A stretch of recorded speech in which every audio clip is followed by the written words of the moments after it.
Hello friends, நான் வந்து city students. இன்னைக்கு நான் என்ன பண்ணியிருக்கேன்னா கேட்ச் சிட்டி கேமையும் பூ கேமையும் நான் கம்பைன் பண்ணி தான் நான் இப்போ காமிச்சிருக்கேன் ஃப்ரெண்ட்ஸ். ஃபஸ்ட்டு நான் என்ன பண்ணியிருக்கேன்னா பேக்ரவுண்ட் இமேஜ் வந்து எனக்கு பிடிச்ச மாதிரி செட் பண்ணிக்கிட்டு 2 பட்டன் எடுத்து வச்சுருக்கேன். ஃபஸ்ட்டு பட்டனில் வந்து கேட்ச் சிட்டின்னு கொடுத்துக்கிட்டு செகண்ட் பட்டனில் ஃப்ளையிங் பூன்னு கொடுத்துருக்கேன். இப்போ இதோட பிளாக்ஸ் போயிடலாம். பிளாக்ஸில் வந்து சிட்டி கேமை கிளிக் பண்ணால் கேட்ச் சிட்டி வெல்கம் பேஜுக்கு போயிடும். பூ கிளிக் பண்ணால் பூ வெல்கம் பேஜுக்கு ஓப்பன் ஆயிடும். இப்போ கேட்ச் சிட்டி வெல்கம் பேஜுக்கு போயிடலாம். இங்கே நான் வந்து அதே மாதிரி தான் 2 பட்டன் யூஸ் பண்ணியிருக்கேன். பேக்ரவுண்ட் இமேஜ் வந்து எனக்கு பிடிச்ச மாதிரி செட் பண்ணியிருக்கேன். இது இங்கே வந்து ஸ்டார்ட், இங்கே மெயின் மெனு கிளிக் பண்ணால் ஸ்க்ரீன் 1க்கு போயிடணும். இப்போ பிளாக்ஸ் பார்க்கலாம். அதே மாதிரி தான் ஃப்ரெண்ட்ஸ், பிளேயை கிளிக் பண்ணால் கேட்ச் சிட்டி கேமுக்கு போயிடணும். மெனுவை கிளிக் பண்ணால் ஸ்க்ரீன் 1க்கே போயிடணும். நெக்ஸ்ட்டு பூ வெல்கம் பேஜுக்கு போயிடலாம். இப்போ டிசைனர் ஸ்க்ரீனுக்கு போயிடலாம். டிசைனர் ஸ்க்ரீனில் வந்து அதே மாதிரி தான் 2 பட்டன் பூ கேட்ச் சிட்டி வெல்கம் பேஜில் எப்படி கொடுத்துருந்தேனோ அதே மாதிரி தான் நான் கொடுத்துருக்கேன். பேக்ரவுண்ட் இமேஜ் வந்து எனக்கு எப்படி பிடிச்சிருக்கோ அதே மாதிரி நான் செட் பண்ணியிருக்கேன். இப்போ பிளாக்ஸில் பார்த்தீங்கன்னா அதே மாதிரி தான் ஸ்டார்ட் கிளிக் பண்ணால் பூ கேம் பேஜுக்கு போயிடணும். மெயினை கிளிக் பண்ணால் ஸ்க்ரீன் 1க்கே போயிடணும். நெக்ஸ்ட்டு இப்போ கேட்ச் சிட்டி கேமுக்கு போயிடலாம். இங்கே நான் வந்து பேக்ரவுண்ட் இமேஜ் செட் பண்ணிக்கிட்டு உள்ள ஒரு கேன்வாஸ் வச்சுருக்கேன். இங்கே நான் இமேஜ் ஸ்ப்ரைட்டை யூஸ் பண்ணியிருக்கேன். அதுக்கப்புறம் பிளேயர் கிளாக் வந்து இன்விசிபிள் காம்பனண்ட்டில், அதனால கீழே இருக்கும். நெக்ஸ்ட்டு இங்கே நான் பட்டன் கொடுத்துருக்கேன் நியூ கேம்னு. அதுக்கப்புறம் இங்கே ஹரிசான்டல் அரேஞ்ச்மெண்ட்டுக்குள்ளே 2 லேபிள் யூஸ் பண்ணியிருக்கேன். இங்கே நான் ஸ்கோர், இங்கே பாயிண்ட், அதை நான் வந்து 0வாக கொடுத்துருக்கேன். பிளாக்ஸ் போயிடலாம் ஃப்ரெண்ட்ஸ். இப்போ பிளாக்ஸ்குள்ளே பார்த்தீங்கன்னா நான் என்னடா நிறையா கொடுத்துருக்கேன்னு பார்க்குறீங்களா? ஆக்சுவலி இது கொடுத்தா தான் ஃப்ரெண்ட்ஸ் நம்மளுக்கு சரியாக ஒர்க் ஆகும். இப்போ வாங்க ஃப்ரெண்ட்ஸ், இதோட பிளாக்ஸ் பார்த்துடலாம். அந்த இமேஜ் ஸ்ப்ரைட்டை வந்து அப்படியே நான் ட்ரான்ஸ்லேட் பண்ணி சொல்கிறேன். அந்த இமேஜ் ஸ்ப்ரைட்டை வந்து தொட்டோன்னா அந்த 1 ரேண்டம் இன்ட்ரிகர்லேருந்து 1 to வித்து, அந்த கேன்வாஸ் வித்து வரைக்கும் போகணும். இதே ஒய் ஆக்சிஸில் அதே மாதிரி தான் ஹைட் வரைக்கும் போகும். அந்த நியூ கேமை கிளிக் பண்ணோன்னா திரும்பி கேட்ச் சிட்டி வெல்கம் பேஜுக்கு போயிடும். இப்போ கேட்ச் சிட்டி கேம் பேஜ் வந்து இனிஷியல் ஆனோடனே அந்த பாயிண்ட் வந்து 0வாக ஆக்கிட்டு டைம் இன்டர்வலை வந்து 1000 நான் கொடுத்துருக்கேன். இப்போ அந்த இமேஜ் ஸ்ப்ரைட்டை டச் ஆன உடனே அந்த பிளேயர் 1 500 மில்லிசெகண்ட்ஸ்க்கு வைப்ரேட் ஆகணும் அப்படின்னு நான் கொடுத்துருக்கேன். அப்புறம் பாயிண்ட் டெக்ஸ்ட்டை வந்து கிளிக் ஆன உடனே இன்க்ரீஸ் ஆகணும். அதுக்கு நான் வந்து +1 நான் கொடுத்துருக்கேன். இப்போ if modulo of point.text divided by 5 equals to 0. அப்போ என்ன ஆகுனா பாயிண்ட் வந்து 5ஆல் டிவிசிபிள் ஆச்சுன்னா என்ன ஆகணும், அந்த ஸ்பீடு வந்து இன்க்ரீஸ் ஆகணும். அதனால தான் அப்படி கொடுத்துருக்கேன். தென் அதே மாதிரி தான் இங்கே பாருங்களேன். தென் set clock1.time interval to clock1.time interval -100. இப்படி -100 ஆச்சுன்னா நம்ம ஸ்பீடு இன்க்ரீஸ் ஆகிட்டே போகும். நம்ம டச்சே அவ்வளோவா பண்ண முடியாது. நெக்ஸ்ட்டு எந்த பேஜுக்கு போகலாம்? பூ கேமுக்கு போகலாம். இப்போ இந்த பூ கேம் பேஜ் வந்து இனிஷியல் ஆனவுடனே அதே மாதிரி தான் பாயிண்ட் வந்து 0ல் கொடுத்துக்கிட்டு ஸ்பீடு வந்து 5ல் வச்சுக்கிட்டேன்.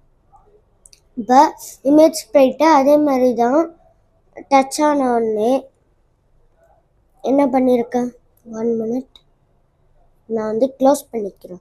ஏன்னா இது வந்து நான் பெருசாக இருக்குல்ல. நெக்ஸ்ட்டு டச் ஆன உடனே அதே மாதிரி தான் ரேண்டம் இன்ட்ரிகர்லேருந்து 1 to 20 நான் கொடுத்துக்கிட்டேன். இங்கே ஒய் ஆக்சிஸில் 1 to 600 நான் கொடுத்துக்கிட்டேன். அந்த point.text to point.text +1 தொட்டோன்னா நம்ம பாயிண்ட் வந்து ஏறணும். அதே மாதிரி image Sprite dot speed to image Sprite dot speed +1 அது கிளிக் பண்ணோன்னா நம்மளுக்கு ஸ்பீடு வந்து ஏறணும். இப்போ அந்த இந்த இமேஜ் ஸ்ப்ரைட் வந்து ரீச் ஆயிடுச்சுன்னா என்ன பண்ணும், அந்த டைனி டிபி நான் வந்து கொடுத்துருக்கேன். அதை நான் வந்து இன்னும் பேஜ் காமிக்கல, ஒரு நிமிஷம் காட்டுறேன். டைனி டிபி நான் கொடுத்துருக்கேன். அதை வந்து வேல்யூ என்னமோ அதை ஸ்டோர் பண்ணிக்க அப்படின்னு நான் சொல்லிக்கிட்டேன். டேக் வந்து நான் ஸ்கோருன்னு கொடுத்துருக்கேன். வேல்யூ டு ஸ்டோர் வந்து .text நான் கொடுத்துருக்கேன். அதுக்கப்புறம் ரீச் ஆன உடனே பூ எண்டு ஸ்க்ரீனை ஓப்பன் ஆகுது நான் அப்படின்னு சொல்லிக்கிறேன். இப்போ டிசைனர் ஸ்க்ரீனுக்கு போயிடலாம். இங்கே பார்த்தீங்கன்னா அதே மாதிரி தான் சிட்டி கேமில் நான் எப்படி கொடுத்துருக்கேன்னா அதே ஹரிசான்டல் அரேஞ்ச்மெண்ட்டில் ஸ்கோர் 0ன்னு நான் கொடுத்துக்கிட்டேன். இங்கே அதே மாதிரி இமேஜ் ஸ்ப்ரைட் கேன்வாஸ்குள்ளே இமேஜ் ஸ்ப்ரைட் வச்சுக்கிட்டேன். பேக்ரவுண்ட் இமேஜ் வந்து செட் பண்ணிக்கிட்டேன். அதுக்கப்புறம் ஒரு டைனி டிபி ஸ்டோரேஜ்லேருந்து எடுத்து நான் இங்கே கொடுத்துருக்கேன். அது வந்து நான் விசிபிள் காம்பனண்ட், அதனால நம்மளுக்கு இங்கே ஸ்க்ரீனுக்கு தெரியாது. நெக்ஸ்ட்டு எந்த பேஜுக்கு போகிறோன்னா கேட்ச் சிட்டி இல்லை கேட்ச் சிட்டி வந்து முடிச்சாச்சு. பூ எண்டு பேஜுக்கு நம்ம இப்போ போயிடலாம். இப்போ எண்டு பேஜுக்கு வந்து நான் பேக்ரவுண்ட் இமேஜ் செட் பண்ணிக்கிட்டு அதே தான் நான் என்ன கொடுத்துருக்கோன்னா ஹரிசான்டல் அரேஞ்ச்மெண்ட்டில் யோர் ஸ்கோருன்னு கொடுத்துட்டு நீங்கள் எவ்வளோ ஸ்கோர் வாங்கியிருக்கீங்களோ அதை இங்கே காட்டணும். அதுக்கப்புறம் ஒரு பட்டன் கொடுத்து நியூ கேம் நான் செட் பண்ணிக்கிறேன். இதோட பிளாக்ஸில் போய் பார்த்துடலாமா, வாங்க. இப்போ நியூ கேமை கிளிக் பண்ண உடனே வெல்கம் பேஜ் ஓப்பன் ஆகணும். ஸ்க்ரீன் ட்ரீ இனிஷியலாக ஆன உடனே அந்த .text to call tinydb அந்த நம்ம இப்போ எவ்வளோ பாயிண்ட் எடுத்திருக்கோமோ அது இங்கே ஸ்டோர் ஆகி டேக் என்ன கொடுத்துருக்கோமோ அதே தான் இங்கே கொடுத்துணும். அப்போ தான் நம்ம அங்கே காட்ட முடியும். ஓகே ஃப்ரெண்ட்ஸ், இதை இப்போ ஒர்க் பண்ணி பார்த்துடலாமா, வாங்க ஃப்ரெண்ட்ஸ். கனெக்டுன்னு கொடுத்துக்கிட்டு நான் பண்ணுன்னு கொடுத்துருக்கேன். இப்போ நான் ஸ்கேன் QR கோடுன்னு நான் கொடுத்துக்கிட்டேன்.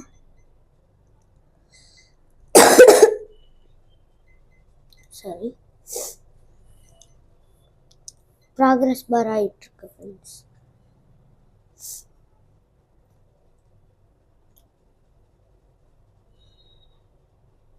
இப்போ பார்த்தீங்களா ஃப்ரெண்ட்ஸ் வந்துருச்சு. இப்போ நான் வந்து கேட்ச் சிட்டி கேமை நான் டச் பண்ணுறேன். பார்த்தீங்களா ஃப்ரெண்ட்ஸ் கேட்குது. இப்போ நான் ஸ்டார்ட் கொடுக்குறேன். அப்போ பாருங்கள் ஃப்ரெண்ட்ஸ், இங்கேயும் மாறிக்கிட்டே இருக்குது. பார்த்தீங்களா ஃப்ரெண்ட்ஸ், எனக்கு இங்கே 4 பாயிண்ட் ஏறி இருக்கு. Sorry, 1 minute friends. டிஸ்கனெக்ட் ஆகிடுச்சு. திரும்பி எடுத்துகிட்டு வரேன்.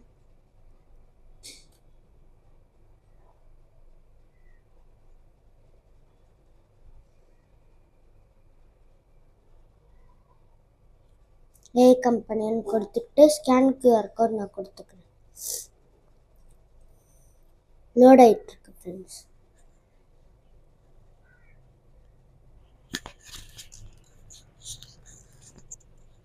பார்த்தீங்களா ஃப்ரெண்ட்ஸ் வந்துருச்சு.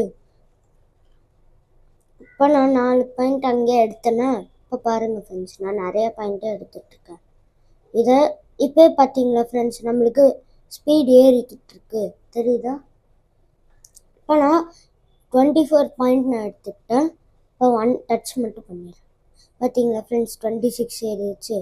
பாருங்கள், நம்மளுக்கு அந்த கேட்ச் சிட்டி இமேஜ் ஸ்ப்ரைட் வந்து ஃபாஸ்ட்டாக மூவ் ஆகிட்டுருக்கு. இப்போ நியூ கேம் கொடுத்துக்கிறேன். பார்த்தீங்களா, வெல்கம் பேஜுக்கு போயிடுச்சு. இப்போ மெயின் மெனு கொடுத்துக்கிட்டு ஃப்ளையிங் பூ கேமுக்கு போயிடுறேன்.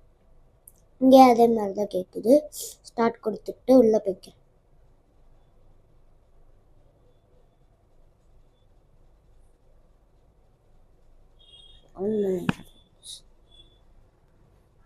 நம்ம இப்போ உள்ளே போய்க்கலாம். பார்த்தீங்களா ஃப்ரெண்ட்ஸ், பாருங்கள், நான் கிளிக் பண்ண உடனே ஃபஸ்ட்லேருந்து ஸ்டார்ட் ஆகுது. இப்போ நான் அப்படியே விட்டுறேன். எட்ஜை வந்து ரீச் ஆயிடுச்சு. பார்த்தீங்களா ஃப்ரெண்ட்ஸ், இங்கே நம்மளுக்கு ஸ்கோர் வந்துருச்சு. நெக்ஸ்ட்டு மெயின் மெனு நான் போய்க்கிறேன். பார்த்தீங்களா ஃப்ரெண்ட்ஸ் வந்துருச்சு. இதான் ஃப்ரெண்ட்ஸ் நான் ரெடி பண்ண கேம். ஓகே ஃப்ரெண்ட்ஸ், தேங்க்யூ, பாய்.